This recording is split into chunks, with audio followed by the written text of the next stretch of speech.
Smartwatch soat emas-u. Smartwatchlar bor, Apple Watch bilasiz.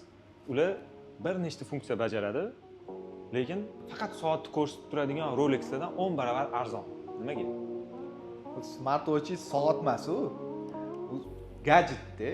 Soatlar bu o'ziga yarasha statusi, har xil belgilari borki, o'sha materiallari borki, o'sha soatni o'zini hurmati bor. Mashinani misol uchun solishtiradigan bo'lsak, tez yuradigan yoki mnogofunktsionalniy, juda udobstvolari zo'r, ichida yotib ketsa ham bo'ladigan elektromobilni chiqardi-yu. Nimaga hali ham Bugatti yoki Rolls-Royce yoki Maybachlarga mashina zakaz qilib olishyapti?